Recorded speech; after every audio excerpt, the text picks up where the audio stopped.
삼성 박수 부탁드릴게요. 어서 네, 오세요. 안녕하세요. 네, 안녕하세요.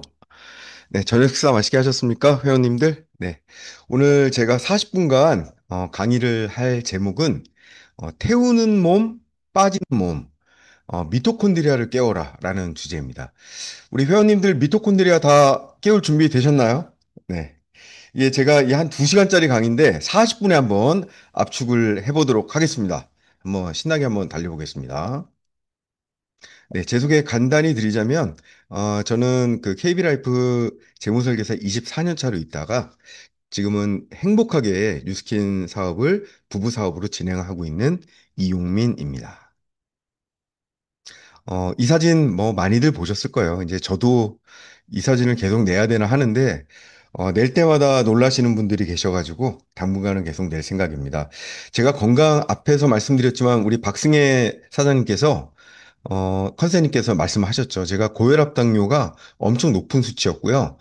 뇌하수체 종양 때문에 거의 사실 실명 위기까지 왔었던. 그래서 수술을 실제로 앞두고 있었고, 그런데 이제 정말 기적같게도 제가 파마넥스를 럭키하게 만나게 됐습니다. 네. 그래서 제가, 맨 처음에 고혈압 당뇨 수치가 먼저 안정이 됐고요. 그 다음에 제가 이제 92kg 정도에서 지금 이제 75kg로 계속 유지를 하고 있는 가장 정말 저의 은인 같은 존재가 파마넥스입니다. 네, 예전에 이렇게 먹는 거 엄청 좋아했거든요. 근데 요즘에는 또 먹는 걸 안 좋아하냐? 그럴 리는 없겠죠. 저랑 같이 계셔보시는 사장님도 알겠지만, 사장님 엄청 드시네요. 라는 말을 많이 하거든요. 그렇게 먹는데도 예전같이 돌아가지 않고, 이제는 적정 몸무게를 잘 유지를 하고 있다라는 거. 그게 제 생각에는 미토콘드리아가 완전히 깨어난 것 같아요. 요즘 프리즈마이오 제가 이제 들고 다니면서 많은 분들 측정을 해드리고 있는데 제가 프리즈마이오를 이제 제 거를 매일매일 이렇게 측정을 해보거든요. 요즘 계속 제가 이제 999점이 나와요. 이제 더 이상 지금 뚫고 나갈 게 없는 것 같아요. 제가 근데 6년 동안 TR 라이트부터 시작해서 TR미를 단 하루도 제가 끊은 적이 없습니다. 이건 정말 저한테 제가 스스로 칭찬할 만 하다고 생각을 해요. 그만큼 제 몸을 아꼈고 사랑했고 그다음에 그 방법을 알기 때문에 제가 자신 있게 회원님들 앞에 설 수 있는 것 같아요. 네. 여러분들 미토콘드리아만 제대로 깨우잖아요. 내 인생이 새로 깨어난다. 이렇게 생각을 하시면 됩니다. 네. 그래서 이렇게 또 바뀌었죠. 네. 사람들은 왜 살이 찔까요? 많이 먹어서 살찔까요? 안 움직여서 살이 찔까요? 네. 그리고 또 어렵게 살을 빼놓으면 왜 또 결국은 다시 요요가 오는 걸까요? 요 두 가지에 대해서 일단 제가 오늘 정확히 좀 짚어드리려고 해요. 왜 살이 찌는지, 왜 도대체 요요가 오는 것인지. 그러면 이렇게 말하죠. 너 덜 먹어. 더 많이 움직여. 그래야지 살 빠져. 이게 우리들의 살을 뺀다라는 것에 대한 기본 공식 아닌가요? 그렇지 않습니까? 주변에 뭔가 살찐 분들이 있으면, 이 두 가지를 안 해가지고 그런 것 같아. 이런 마음이 드시죠. 그런데 우리가 모르는 거 하나가 더 있다라는 거예요. 이 에너지 공장이 노후화되면 이런 것들을 아무리 잘해도 살이 찌는 몸으로 바뀌어버린다는 겁니다. 이게 과연 맞는 말일까요? 이걸 가지고 실험을 한 그 TV 시리즈가 있었어요. The Biggest Loser라 그래가지고 두 가지 중의적 표현이 있어요. 가장 거대한 실패자라는 뜻도 있고 가장 많이 살을 뺀 사람이라는 이 두 가지 중의적인 표현이 다 있죠. 여기에서 그 살을 빼는 방식이 바로 정말 적게 먹고 정말 극도로 많이 움직이게 만드는 거를 해보는 거예요. 그래서 그 오랜 기간 동안에 누가 가장 많은 살을 빼느냐. 그래서 이 그림도 뭐냐면 이 지금 참가자들이 트럭을 끄는 장면이에요. 트럭을 끄는 게 막 미션이에요. 그러니까 재미를 가하기 위해서 이렇게 했겠죠? 30주 동안이 진행이 되고요. 그래서 하루 1,500칼로리로 제한을 하고 7시간 운동을 이제 시키는 거예요.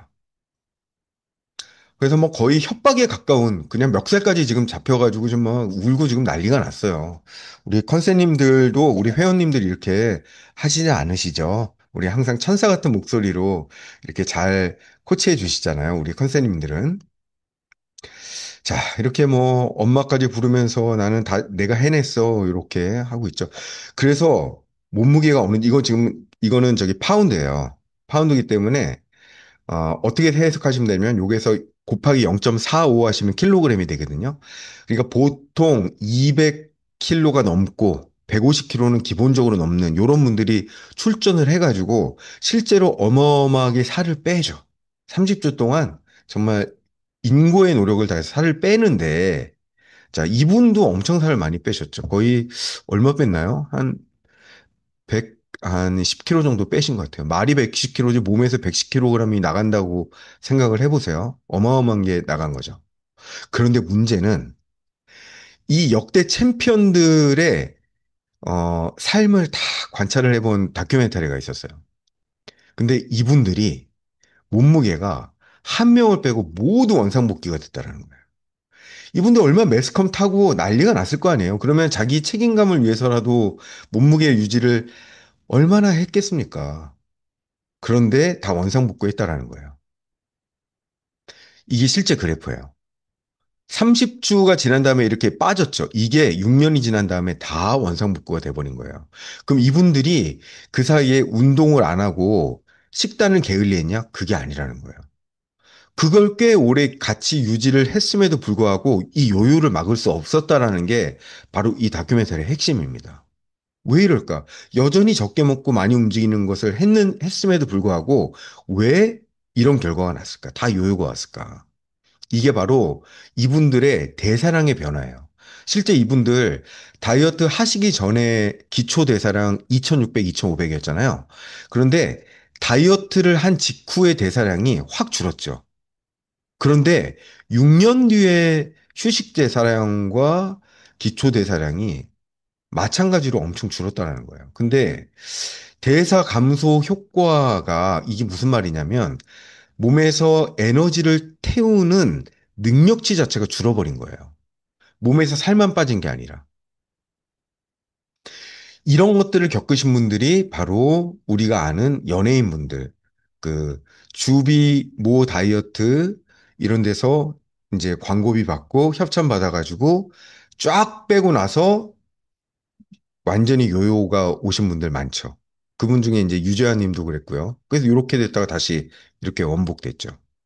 또 한 분, 이렇게 또, 신동 님도 이렇게 쫙 뺐다가 또 다시 원복되고. 네. 이게 본인의 의지가 부족해서 그런 게 아니라는 거예요. 대사 기관이 무너지게 되면 어쩔 수 없이 소식을 해도 살이 찌는 몸이 된다라는 거죠. 그래서 비만의 정의는요, 몸속에 에너지를 태우는 그 대사 과정이 감소된 상태를 비만이라고 하는 겁니다. 그래서 남은 영양분이 이 우리 몸에 이제 차곡차곡 쌓이게 되는 그런 대사 질환을 바로 비만이라고 하는 거죠. 즉, 많이 먹어서 단순히 살이 찌는 게 아니라는 거예요. 그래서 우리는 이제 그 소비 열량을 알 필요가 있죠. 소비 열량은 우리가 움직이는 운동, 그 다음에 생활 속에서의 라이프 스타일, 그리고 휴식 대사량인 기초 대사량, 요 세 가지로 이제 움직이게 되는 겁니다. 이제 갑작스럽게 우리가 막 운동을 많이 해요. 그래가지고 운동에 대한 열량을 늘려놓잖아요. 그러면은 그 순간 또 살이 빠질 수 있습니다. 라이프 스타일에서 갑자기 음식을 확 줄여요. 그것을 오랫동안 또 지속하면 살이 빠질 수 있다라는 거예요. 그런데 이 두 가지를 갑자기 늘려버리잖아요. 그렇게 하면 기초대사량이 자연스럽게 감소를 하게 됩니다. 이걸 막지 못하면 요요를 막을 수가 없다라는 거예요. 그래서 결국은 요요가 문제입니다. 제가 예전에 이 다이어트를 다 해본 사람이에요. 다 해봤고, 이 다이어트를 했을 때는 대부분 다 체지방을 감량을 했습니다. 그런데 이 다이어트가 끝나자마자 완전히 원상복귀가 다 됐다라는 거죠. 그 이유가 뭘까요? 요즘 다이어트 주사 맞으시려는 분들이 너무 많아요. 정말 주변에서. 그리고 참 이렇게 저희들이 마음이 슬픈 게 이런 거를 이제 맞고 살이 빠지잖아요. 실제로 위고비 마운자로 맞으시면 살이 빠져요. 거의 틀림없이 살이 빠지거든요. 이거 3달 정도 맞으시면. 그 후기들이 엄청나게 막 올린다라는 거예요. 유튜브에. 그런데 그분들의 이제 미래는 모르는 채 지금 당장의 그 현상을 가지고 의사들도 그렇게 홍보를 하고 있더라고요. 특히 내과 의사 선생님들 유튜브에 막 출연해가지고 이 위고비와 마운제로가 굉장히 안전한 약물처럼 얘기를 하면서 그런 부작용을 얘기를 해주지만 그 부작용은 뭐 구토라든지 이런 것들만 얘기를 해주거든요. 그런데 이 두 가지 약물의 진짜 부작용이 뭘까요? 끊으면 반드시 다시 찐다. 이게 진짜 부작용이거든요. 한마디로 이 원리가 GLP-1이라는 그런 우리 몸속에서 나오는 호르몬 물질을 아예 주사시켜 버리는 거예요. 그러면 당장은 우리 몸속의 대사가 활발하게 일어나는 것처럼 보입니다. 인슐린 분비가 더 촉진이 되거든요. 그러면 여러분들 잘 아시겠지만 인슐린 분비를 그런 식으로 과도하게 촉진시켜 놓잖아요. 그러면 반드시 췌장에 문제가 생겨요. 왜 위고비 마운자로가 췌장암을 발생시키는지, 췌장염을 발생시키는지 아세요? 인슐린을 억지로 과도하게 분비하는 약물이기 때문에 그렇습니다. 그래서 당장은 살이 빠져 보이는 거예요. 그런데 고혈압 당뇨약처럼 먹지 않으면, 평생토록 먹지 않으면 다시 반드시 원복으로 돌아갑니다. 왜? 세상에 제약회사들이 얼마나 발전했어요. 그리고 고혈압 당뇨 치료의 역사가 얼마나 깁니까? 그런데 아직도 고혈압 당뇨 완치제를 내놓지 않는 이유에 대해서 혹시 회원님들 생각해 보셨어요? 이거 단순한 음모론처럼 들리죠. 절대 제약회사는 완치약을 내놓지 않습니다.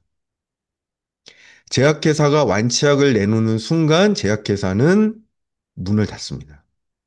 그래서 제약회사의 개발은 어떤 식으로 이루어지냐면 이 약물을 지속적으로 투입해야 그런 상태가 유지되도록 하는 돈에 다 집중적으로 개발비를 투입합니다. 완전히 정말 완치할 수 있는 방법은 누가 알고 있냐면요. 파마닉스가 알고 있습니다. 진짜 이 몸을 완치시킬 수 있는 방법. 그런데 제약회사는 거기에는 큰 관심이 없어요. 그러면 제약회사와 병원이 정말 문을 닫아요. 이거 굉장히 슬픈 현실이죠. 그럼 우리들이 제약회사와 이제 병원을 바라보는 시각이 저런 사기꾼들 이렇게 또 생각할 수도 있지만 이게 어쩔 수 없는 현실이라는 거예요, 사실은. 네. 그리고 정말 똑똑한 사람들만 의대를 가시잖아요. 그렇죠? 의대 아무나 갈 수 있습니까? 입증된 똑똑하신 성실하신 분들만 의대에 가시는데 그분들이 특징이 뭐냐면 본인들이 공부한 것 외에는 모든 것을 배척한다라는 거예요. 그런데 대부분의 그분들이 쓰여진 교과서는 제약회사의 후원을 받아서 쓰여진 교과서라고 보시면 됩니다. 그래서 이런 약물들이 마구마구 지금 퍼지고 있는 거죠. 자, 다이어트 실패할 수밖에 없는 근본적인 첫 번째 이유는 이런 약물들이 세포 회복을 하기는커녕 훨씬 더 세포를 망쳐놓는다라는 거예요. 그래서 에너지 대사가 회복되는 게 아니라 이 세포 자체에서 이 에너지 대사를 하도록 만들어 놓는 것이 아니라 GLP-1을 과다 투여해가지고 인슐린을 또 과다 분비시키고 그걸로 인해서 대사가 잘 되는 것처럼 그래서 그 결과로 살이 빠지는 것처럼 이렇게 보인다는 눈속임입니다, 사실은. 다이어트에 실패할 수밖에 없는 근본적인 이유 두 번째는 그 항상성이에요. 항상성이란 건 뭐냐면 원래 몸은 자기 몸무게를 또 기억하기 때문에 일시적으로 확 빼버리면 다시금 원복시키려는 항상성이 생긴다는 거예요. 그래서 자연스럽게 세포가 잘 회복이 돼서 이 태우는 능력을 잘 갖춰놔야지만 요 항상성을 이길 수 있다는 거죠. 그래서 에너지 대사 과정을 우리가 정확히만 이해할 수 있으면 반드시 체지방을 걷어낼 수 있다는 겁니다. 요요를 막는 가장 근본적인 방법이 우리 몸 자체를 에너지를 잘 태우는 몸으로 바꿔놔야 된다는 겁니다. 그래서 에너지 대사 과정을 다시 한번 살펴보시죠. 우리가 호흡을 하잖아요. 숨을 들이키면 산소가 폐를 통해서 들어오고 그게 혈액 속에 헤모글로빈 위에 얹어져서 우리 온몸으로 전달이 됩니다. 그리고 우리가 식사를 하죠. 그러면은 최종 산물인 포도당으로 변환되고요. 또 지방산으로 변환됩니다. 이것이 또 혈액을 타고 온몸으로 퍼져서 결국에는 세포 안에 들어있는 미토콘드리아에서 이 산소와 포도당과 지방산이 만나게 됩니다. 그래서 어떤 물질을 만들어내냐면 ATP라고 하는 에너지를 만들어내요. 실질적으로 이 ATP라는 에너지에 대해서 제가 좀 다시 한번 설명을 드릴게요. 그런데 사실 여기 활성산소라고 보이시죠? 이 활성산소도 드릴 말씀이 너무 많아요. 왜냐면 우리의 대사를 직접적으로 이 활성산소가 굉장히 파괴를 하거든요. 근데 이것은 제가 다음번에 좀 자세하게 다시 한번 기회가 있으면 강의를 드리도록 하겠습니다. 어쨌든 오늘 다시 한번 미토콘드리아로 들어와서요. 이 ATP 합성 과정을 좀 말씀을 드릴게요. 이거 좀 어려운 얘기일 수 있지만 이 과정에 대해서 정확하게 이해를 하시면 내 몸을 다시 한번 자세히 들여다볼 수 있는 그런 좋은 계기가 되실 거예요. ATP를 만들어내는 이 미토콘드리아는 한 세포 안에 무려 평균 1000개가 들어 있습니다. 그리고 근육세포나 간세포, 심장세포 같은 경우에는요, 무려 세포 하나당 이 미토콘드리아가 8000개까지 들어 있어요. 그러니까 우리 몸이 대략 30조개라고 하잖아요. 연구 결과마다 조금씩은 다르지만 30조개라고 쳤었을 때 우리 몸속에 있는 미토콘드리아의 개수가 총 몇 개일까요? 평균 30경개가 들어있어요. 그래서 지금 이 시간에 모인 3.3 헬시 회원님들 몸속에 무려 이런 미토콘드리아가 30경개 정도 들어있다라는 거예요. 그런데 문제는 이 미토콘드리아의 개수와 미토콘드리아의 성능이 사람마다 천차만별 다르다는 거예요.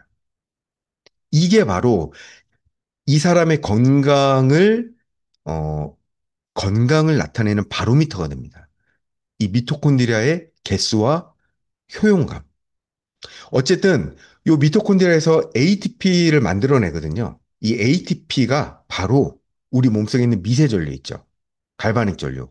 미세 전류를 만드는 배터리 같은 물질이에요. 그래서 ATP가 뭐의 약자냐면 아데노신 트라이 포스페이트의 약자입니다. 즉 아데노신 3인산, 세 개의 인산이 아데노신과 결합된 상태예요. 그러면서 이게 하나씩 인산기가 떨어져 나오면서 미세한 전류를 발생시키는 거예요. 그것을 지금도 실시간으로 하고 있습니다. 반대로 얘기해 볼까요? 이 과정이 한순간이나 끊어지면 우리는 바로 그 자리에서 목숨을 잃습니다. 쇼크사 할 수 있어요. 이런 과정이 떨어져 버리면. 너무너무 중요하고 너무너무 감사한 거예요. 우리들이 신경 쓰지 않아도 우리 몸은 우리를 위해서 이렇게 에너지를 실시간으로 정말 적당히 잘 생산해 주고 있는 거예요. 그런데 이제 우리가 몸 관리를 잘못하면 이런 기능들이 떨어진다라는 거죠. 잘못된 음식을 먹고 또 이제 나이가 들어가면서 그냥 나이 탓만 하고 있고 이것을 다시 깨워낼 생각을 하지 못했을 때 이 기능이 부족해지잖아요. 그러면 활성산소가 엄청나게 많이 발생을 하게 됩니다. 즉 활성산소의 양은 이 미토콘드리아의 성능과 개수와 매우 정확하게 일치해요. 반비례한다라는 거예요. 이게 적을수록 활성산소는 늘어간다. 이렇게 생각하시면 됩니다. 자, 우리가 지금 알고 있는 에이즈락의 근간은 정확히 에피제네틱, 즉 후성 유전학입니다. 우리가 타고난 몸은 어떻게 할 수 없어도 그 이후에 우리가 컨트롤할 수 있는 변질되지 않는 유전학에 관련된 것, 이게 바로 후성 유전학입니다. 그래서 후성 유전학은 다분히 우리의 노력으로 고칠 수 있는 부분이에요. 근데 원리를 잘 알고 노력해야 되는 거죠. 헛된 노력을 잘못하면 오히려 이 후성 유전학을 망쳐버릴 수도 있다는 겁니다. 우리 유전자는 매일 매순간 때가 끼고 파괴되죠. 그래서 유전자가 변형되기 시작하는 거예요. 그런데 이 때가 끼고 파괴되는 거는 크게 두 가지예요. 첫 번째는 활성산소. 두 번째는 바로 이제 제가 뒤에 말씀드릴 메틸기라는 물질 때문에 그렇습니다. 자, 이 제일 왼쪽에 보이는 그림이 우리가 잘 알고 있는 염색체 그림이에요. 이 염색체를 실타래처럼 하나하나 이렇게 풀어보잖아요. 그러면은 슈퍼코일이라는 게 나와요. 요 슈퍼 코일을 또 하나하나 또 풀어보잖아요. 그러면 이 코일이 나옵니다. 요 코일들을 또 하나하나 풀어보는 거예요. 그러면은 여기 보면은 이렇게 그 동글동글하게 공처럼 보이는 거 있죠? 이게 바로 히스톤이라는 단백질로 된 물질이에요. 요 물질을 이 두 개의 나선형이 감싸서 이렇게 가고 있는 요 그림 보이시죠? 이 전화선 같은 요 물질이 바로 DNA예요. 그리고 이 DNA는 우리의 몸의 설계도라고 생각하시면 돼요. 우리 몸이 어떻게 돼 있는가? 제가 보이는 여기 우리 장진영 총괄수석님의 몸은 어떤 식으로 구성되어 있는가? 머리 색깔, 이분의 피부 색깔, 눈의 크기, 이런 것들이 이미 다 설계도 안에 들어와 있다라는 거예요. 음. 그리고 이런 좋은 유전들이 시간이 지나면서 엉켜버리고 활성산소에 의해서 부딪혀서 깨져버리는 거예요. 그러면서 우리가 원래 타고났던 좋은 유전들은 잃어버리게 되고 발현되지 말아야 될 나쁜 유전들이 이제 발현되기 시작하는 그런 안타까운 상태가 벌어지는 거죠. 이거를 제가 도식화시켜 볼게요. 좋은 유전자가 발현된다라는 건 뭐냐면 이 히스톤 단백질 간의 간격이 적당하게 떨어져 있는 요 상태. 이게 바로 유전자가 발현된다라고 해요. 왜 이게 유전자가 발현된다, 즉 전사, 복제된다라고 보냐면요. 우리 세포는 계속적으로 있는 게 아니에요. 3개월에서 6개월마다 복제를 해내고 그 전에 있었던 세포들은 죽어버리거든요. 스스로 부셔져요. 부셔져서 죽습니다. 그러면은 이때 복제가 될 때 만약 이 부분이 이 오른쪽에 있는 것처럼 히스톤 단백질이 이렇게 뭉쳐져 있잖아요. 그럼 이게 복제될 때 이 부분이 생략됩니다. 너무 안타깝지 않아요? 만약 이 부분이 우리들의 건강에 관련된 부분이었어요. 우리 박승혜 총괄수석님의 미모를 결정짓는 이 유전자가 이렇게 뭉쳐버린 거예요. 그래서 그 다음 그 복사가 될 때 이 부분이 생략됐어. 박승혜 우리 총괄수석님의 똑똑함이 여기에서 묻혀버리는 거예요. 에너지 대사 능력이 여기서 뭉쳐버린 거예요. 얼마나 억울해요. 그렇죠. 그게 지금 실시간으로 일어나고 있다는 거예요. 이제 우리의 노화 과정에서. 그런데 이 메틸기를 제거해낼 수 있는 물질을 밝혀낸 겁니다. 그게 바로 에이지랑 물질이에요. 이 메틸기라는 요 화학 테크를 천연 물질이 다가가니까 요게 이 히스톤 단백질에서 똑 떨어지는 게 발견이 된 거예요. 그러면서 이 히스톤 단백질이 예전처럼 원래 이렇게 간격으로 벌어진다는 걸 알게 된 거예요. 즉, 한번 어, 뭉쳐졌던 즉 유전자 억제가 됐던 스위치가 꺼진 것들조차도 다시 한번 에이지랑 물질이 다가가면 유전자 발현 스위치가 켜진다라는 게 밝혀진 거예요. 이거 어마어마한 사실 아니에요? 이 사실을 밝혀낸 게 바로 뉴스킨의 파마르스사입니다. 그래서 이제 미토콘드리아의 이러한 것들에 대한 성능을 높여주는 기술이 바로 에이지락 성분이죠. 그 에이지락 사이언스는 실제로 그래서 이 히트맵 이미지라고 해요. 지금 회원님들 보시는 게 이 신호등처럼 보이시지만 제일 왼편에 있는 게 유전자가 즉 히스톤 단백질이 적당히 떨어져 가지고 유전자 전사가 잘 되는 상태. 이러면 요거를 사진을 찍는 기술이 생겼어요. 그게 바로 라이프젠 테크놀로지라는 유전자 공학소 연구소였거든요. 그래서 이 히트맵 이미지에 대한 고유 판권을 갖고 고유 그 판권을 갖고 있었어요. 그래서 뉴스킨사에서 이 라이프젠 테크놀로지를 인수하게 됩니다. 요 기술을 계속 써야 되니까. 그래서 이런 에이지락 물질이 다가와서 유전자 스위치가 켜지면 요 빨간색이 좋은 거예요. 여러분, 빨간색이 유전자 스위치가 켜졌다는 거예요.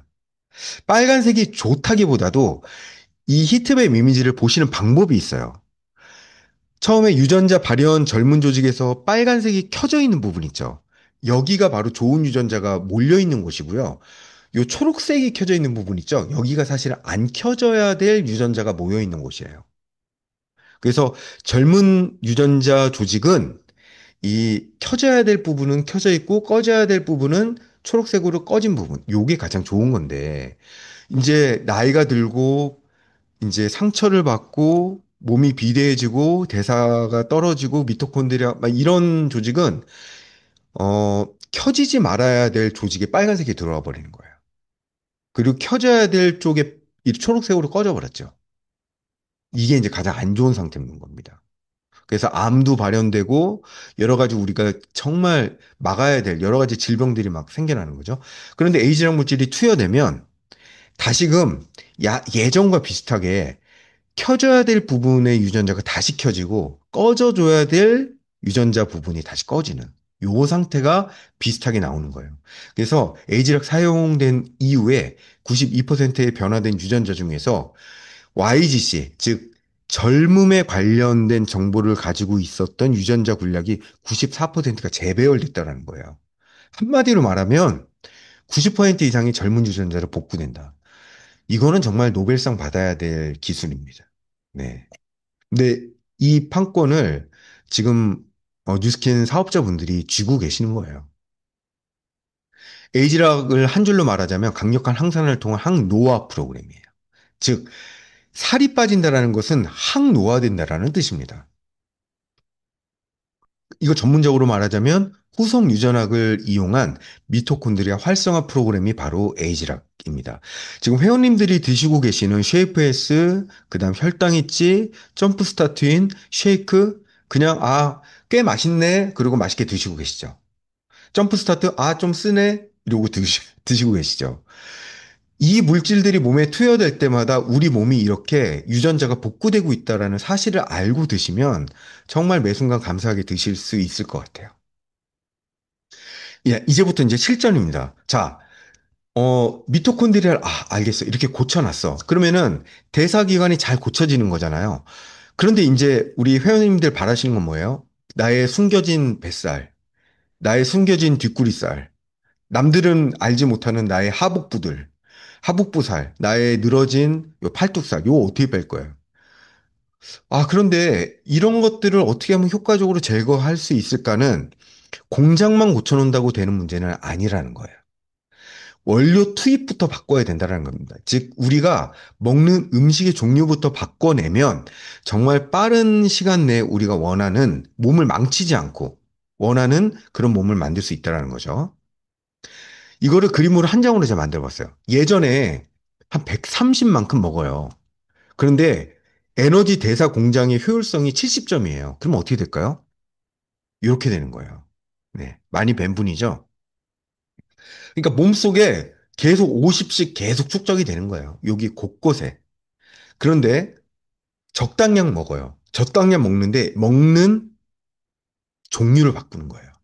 그리고 이 우리 에너지 대사 공장을 정말 완벽하게 복구시켜가지고 예전에 보다 훨씬 더 많은 에너지를 생산해내고, 즉, ATP를 많이 생성해내는 몸으로 바꿔버리는 거예요. 즉, 미토콘드리아를 다시 고치는 거예요. 그러면 어떻게 될까요? 나는 적당히 먹는데도 계속 빠지는 몸이 되는 거예요. 이게 이제 한 장의 요약표거든요. 그런데 아마 이제 회원님들 앞서서 들으신 것처럼, TR 제품을 열심히 먹고 에이지락 제품을 먹으면 내 미토콘드리아가 잘 고쳐지겠구나. 이 원리는 이제 아셨을 거예요. 그런데 과연 먹는 것도 어떻게 해야 될까요? 그걸 제가 이제 남은 10분 동안에 잘 한번 정리를 한번 해보겠습니다. 그러자면 에너지의 소모 순서라는 것을 회원님들 반드시 아셔야 돼요. 에너지의 소모 순서가 있습니다. 그냥 우리 몸의 에너지는 막 소모되는 게 아니에요. 순서대로 소모가 됩니다. 첫 번째, 피 안에 들어있는 포도당을 제일 먼저 없애게 돼요. 식사 직후에 가장 먼저 쓰이는 연료가 바로 우리 혈중에 있는, 즉, 혈당. 혈당이 가장 먼저 에너지화 됩니다. 밥 먹고 1시간, 2시간 이내 활동할 때, 요때 잘 하는 거죠. 한마디로 말하면, 혈액 속에 혈당이 높아 있는 상태로 돼 있잖아요. 그러면 정말 살이 잘 안 빠져요. 단순히 혈당만 높은 것이 아니라 혈당이 높다는 건 인슐린 분비가 되기 시작한다는 거고, 인슐린이 분비될 때 동시에 간에 어떤 정보가 연결이 되냐면, 지방을 저장하라는 명령어가 동시에 나오게 됩니다. 그래서 인슐린을 평탄하게 만들어야 되는 것은 그 간에서 포도당을 체지방으로 전환하는 그 명령어를 되도록 내리지 않기 위해서 우리가 혈당 관리를 하는 거예요. 그래서 혈당 액치 드시는 겁니다. 그런데 우리 피 안에 계속적으로 이 혈당을 가득하게 만들어요. 주범이 뭐예요? 설탕, 밥, 모든 탄수화물, 과일, 이런 거 드시잖아요? 정말 TR라인티를 열심히, TR미를 열심히 드시는데도 왜 나는 몸이 안 빠지느냐? 음식을 살펴보셔야 돼요. 이 초기 연료를 이 정도로 그득그득 부어버리시면요. 아무리 공장을 잘 돌려놨자 이 체지방이 빠지는 순서까지 가지를 못하는 거예요. 자, 두 번째. 간 근육에 글리코겐이라는 게 있어요. 그러면은 이거는 뭐냐면 비상식량을 항상 우리 몸에는 저장해 놓고 있거든요. 비상식량은 지방이 아닙니다.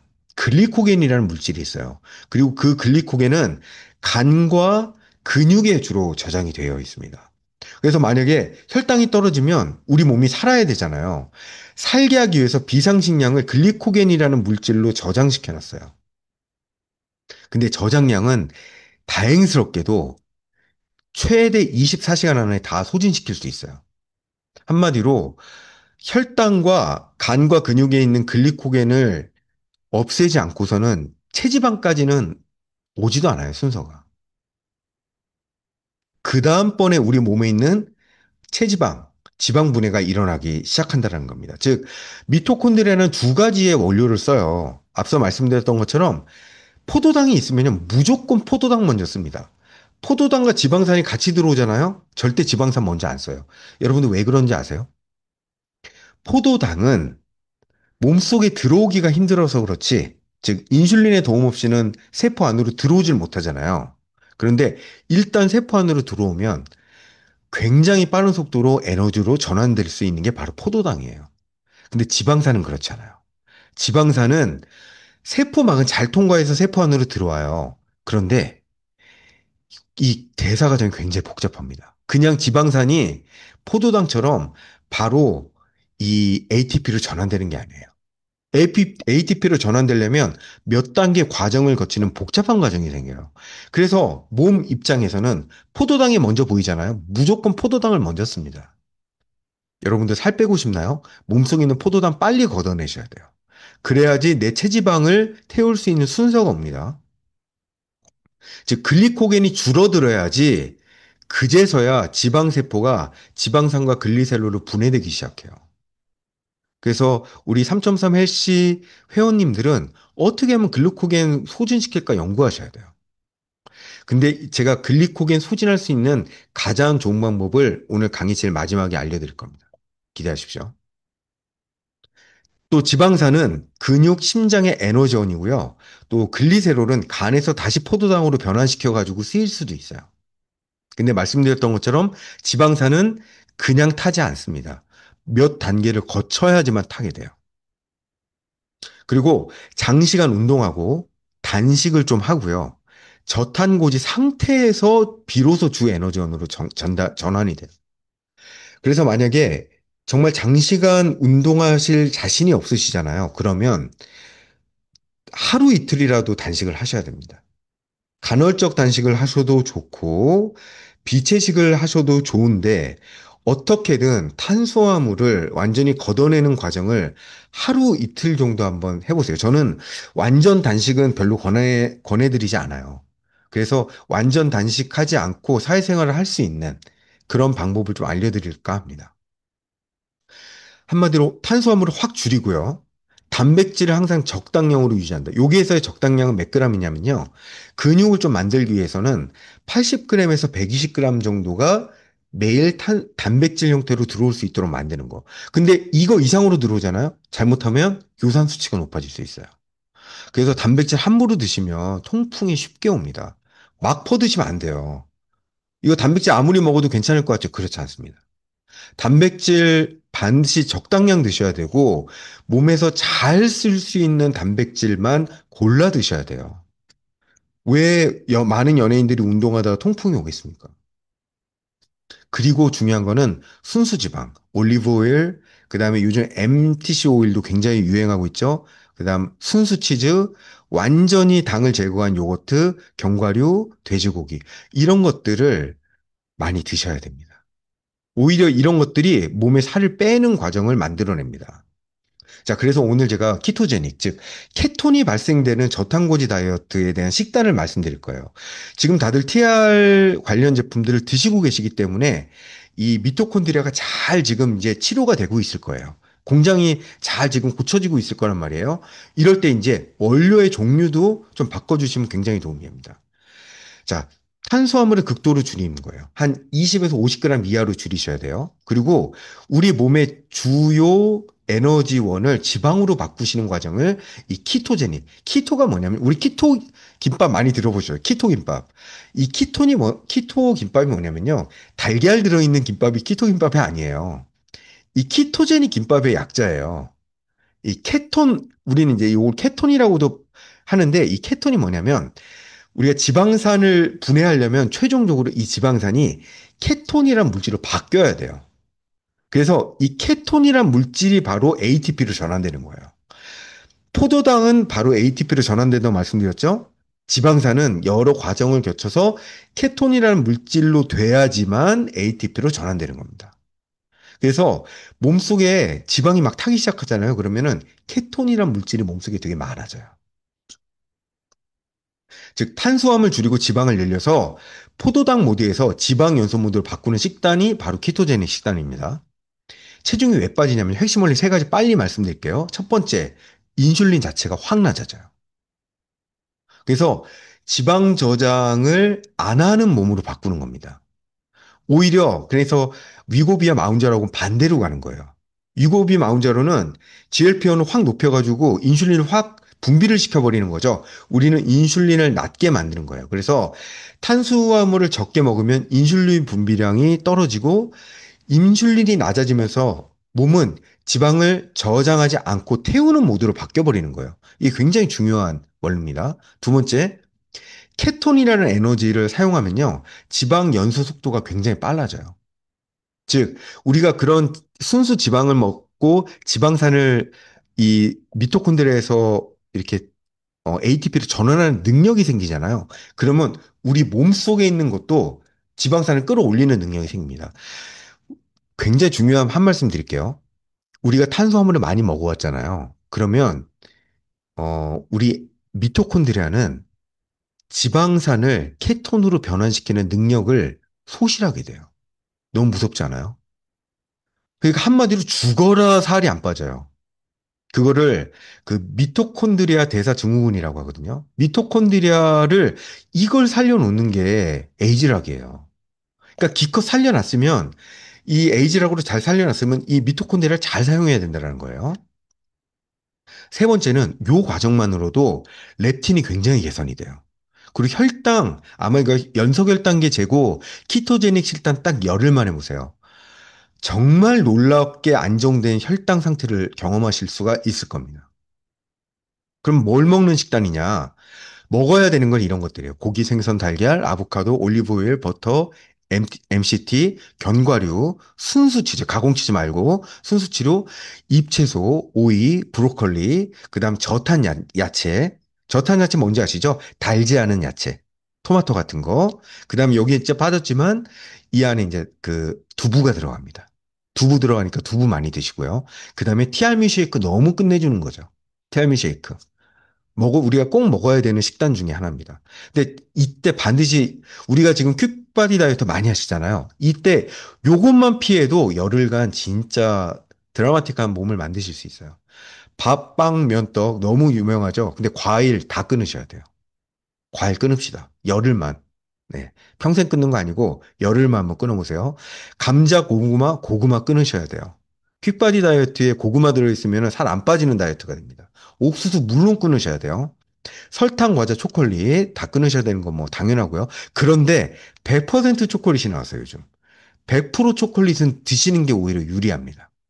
그리고 주스, 탄산, 그다음 요거트 중에서 대부분의 요거트가 사실은 무가당 요거트라고 해도 당이 있어요. 그래서 그릭 요거트도 이때는 피하시는 게 좋습니다. 그런데 정말 요거트를 드시고 싶으면 요즘 아예 유당까지 제거한 요거트도 이제 개발이 됐어요. 그래서 그런 거 찾아 드시면 됩니다. 요거트를 꼭 드시고 싶으면. 근데 우유는 정말 살찌는 음식이에요. 우유는 절대 쉐이크에도 타 드시지 마십시오. 장점은 체지방 속도, 매우 속도, 네, 요런 거. 예, 이제 시간이 다 돼서 이제 빨리 갑니다. 단점 주의사항. 초기에 키토플루라는 게 생길 수 있어요. 두통, 무기력, 갈증이 올 수 있어요. 요게 한 2, 3일 지속된다? 나 진짜 살 빠지겠구나. 이거 그냥 하시면 돼요. 그래서 만약 회원님들 중에서 저 두통 있어요. 이러면 진짜 좀만 참으세요. 살 빠지시겠네요. 대신 나트륨을 꼭 드셔야 됩니다. 이럴 때. 이때 나트륨 안 드시면 저나트륨 혈증 때문에 살이 더 안 빠집니다. 나트륨, 칼륨, 마그네슘 부족에 주의하셔야 되고 탄수화물을 조금만 많이 먹어도 케톤은 금방 깨져버려요. 몸을 애써 케톤을 만들었는데 이 공식이 금방 깨집니다. 장기간은 이건 하시면 안 돼요. 네. 그래서 요건 이 키토제닉 식단은 열흘 이내로 하실 거. 큐바디 하실 때 가장 좋습니다. 네. 개인별로 신체 반응이 다르다는 건 뭐냐면 망가진 상태가 다르다는 거예요. 이 미토콘드리아가. 미토콘드리아 고쳐놓고 하시라는 거예요. 이거 하실 때. 네. 그래서 티알미, 전해질, 견과류 등을 넣으면 훨씬 더 안정적이라는 겁니다. 이게 핵심입니다. 자, 그냥 제가 100칼로리 열흘짜리 키토제닉 식단 제가 김치 80g 버전이라고 해놨는데 아마 여기에 대한 좀 논란들이 좀 있었어요. 아직도 그런데 이제 저희들이 소수가 좀 시작을 했거든요. 김치 때문에 이렇게 살이 너무 잘 빠지는지 몰랐대요. 한번 일단 알려드려 볼게요. 따라 하시든지 아니시든지는 회원님께서 결정하시면 됩니다. 아침은 올리브 오일과 버터로 끝내셔야 돼요. 여기에 어, 음양탕에 소금을 미세하게 좀 섞어 드시면 좋고요. 파마렉스는 충분하게 드셔도 상관없습니다. 단 아침에만 쉐이크를 안 드시는 게 좋습니다. 왜냐하면 이 순수 지방이 들어갔었을 때 몸에서 키토제닉 시동을 걸게 되거든요. 점심은 티알미 쉐이크, 두부, 스트링 치즈, 요즘 소포장된 배추김치 있어요. 그거하고 도시락, 김, 그다음 방울토마토. 요게 이제 키토제닉 식단이에요. 그러면서 소금을 어쩔 수 없이 드시게 만드는 거예요. 소금 들어가야지 살 빠집니다. 저녁 티알미 쉐이크, 스트링 치즈, 배추김치, 그다음 견과류, 달걀, 방울토마토. 음. 너무 오후가 배고프시면 여기에 100% 초콜릿을 하나 오후에 한 알 정도 드시는 것도 괜찮습니다. 요게 이제 1000kcal 키토제닉인데요. 제가 그 과정을 보여드릴 수 없는데 인공지능 통해 가지고 실제 에너지 대사율을 계산해 봤거든요. 그러면은 정확히 열흘 후에 2.5kg에서 3.5kg가 정확히 빠집니다. 한번 회원님들 실험을 한번 해보세요. 어차피 지금 다 몸을 좀 체질 개선을 하시려고 왔으니까요. 그래서 요 김치를 드시는 게 핵심입니다. 요 김치 다이어트 같지만 김치를 드시면은 살이 더 잘 빠진다라는 거. 네. 그리고 티알미와 함께 꼭 드셔야 될 파머르스 제품이 있어요. 이게 바로 라이프팩 봄포뮬러 나이트 타임이에요. 수면이 정말 잘 받쳐줘야 돼요. 이렇게 생각하시면 돼요. 잠자는 시간이 체지방 걷어내는 시간이다. 이렇게 생각하시면 됩니다. 내가 이걸 다 했는데 잠을 못 자요? 살 안 빠집니다. 살 절대 안 빠져요. 라이프팩 본포물러 들어가지고 전해질 농도가 갖춰져야지만 네, 살이 빠집니다. 오늘 제가 10분까지 하기로 했는데 제가 너무 지금 에너지 과잉이어가지고 이렇게 했습니다. 그래서 건강한 대사 능력이 건강 몸과 정치를 만들고요. 우리 건강하고 행복한 3.3 리더님들 되시기 바랍니다. 응원하겠습니다. 감사합니다. 네, 감사합니다. 와, 낱낱이 다 나눠주신 우리 이용민 강사님께 감사의 박수 보내드리겠습니다. 너무너무 감사합니다. 우리 회원님들 정말 큰 도움 되셨죠? 네, 내 몸에서 살이 빠진다는 것은 완벽한 항산화가 됐을 때다. 조금 더디다 생각되시면 오늘 강사님께서 알려주신 완벽하게 내 몸을 항산화할 수 있는 제품도 추가로 드시면서 더 빠른 목표 한 바 빨리 이루시면 좋을 것 같습니다. 네, 그러면 반으로 돌아가셔서 또 우리 담임쌤들과 미팅 가지시고, 담임쌤들, 여기서 담임쌤들, 네, 우리 컨쌤님들과 또 마무리 인사 나누시고요. 소통하시기 바랍니다. 그러면 여기까지 하고 마치도록 하겠습니다. 안녕히 가세요.